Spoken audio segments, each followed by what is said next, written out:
Well, today was the day. We got the official appeal from Tom Brady. He's appealing the 4-game suspension that he received for doctoring the footballs, or at least knowing about it and participating in it. Some people say, well, why did they come down so harsh when they only fined the San Diego Chargers for that whole sticky towel thing, only $20,000? Look, times are different. You know, whether or not you agree with it, it's just that the NFL has been criticized a lot lately for not coming down hard enough on these type of incidents, on players in general. So it's just the times. I mean, I didn't think that it was warranted to give him that many games, but I certainly in the beginning thought in today's climate with what the NFL is doing, he was going to get a couple of games at least. They were probably going to lose some draft choices and probably get a big hefty fine.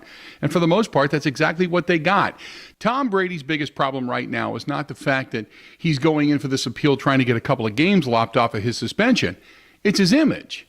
The biggest problem that I have with Tom Brady is that he acts like this is all beneath him.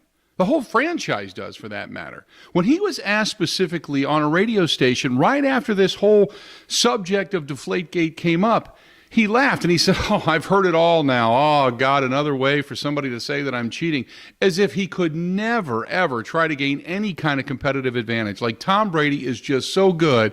Why in the world would he need to do something like that? It was just beneath him. It's smug, and now people want to see him fall for it. He became dislikable. And then when we did find out that he did cheat in some way, shape, or form, he acts like that's beneath him. How dare you call me a cheater? How dare you say my legacy might be tainted? That's what people hate. Had he just owned it and said, you know what?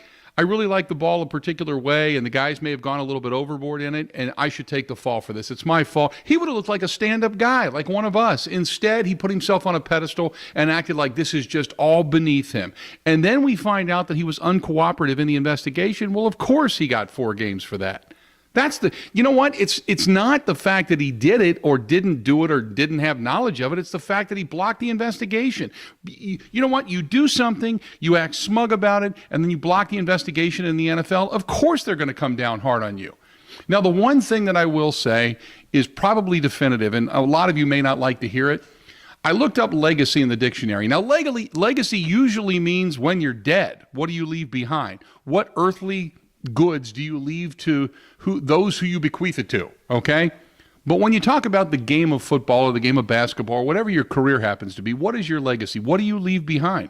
Tom Brady was a tremendous quarterback. He was an underdog, a 7th-round draft choice. He came into his own when he won his first Super Bowl against the Rams and beat the greatest show on turf. He was the underdog everybody loved. It was great. But when you become condescending or seem smug to everybody else, that's when people get mad. As far as what he leaves behind, his legacy, it's going to say numerous times Super Bowl champion, Hall of Fame career, and at one point in time he got busted for deflating footballs. But he's still a Hall of Fame quarterback. This doesn't taint his legacy. I mean, everybody tries to gain some type of competitive edge. Everybody does. But you try to do it within the rules. And if you get busted, you own up to it and you move on. That's what Tom needs to do. He needs to own up to it.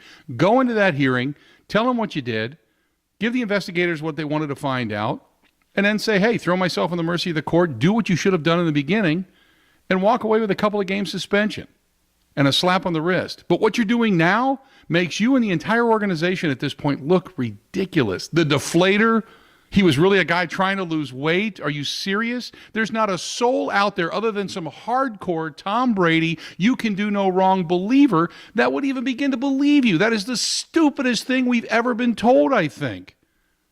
Oh, by the way, saying I think, when you were asked if you're a cheater and you go, I don't think so. What a terrible answer. You've handled this thing poorly from the beginning. Just end it already. Awesome.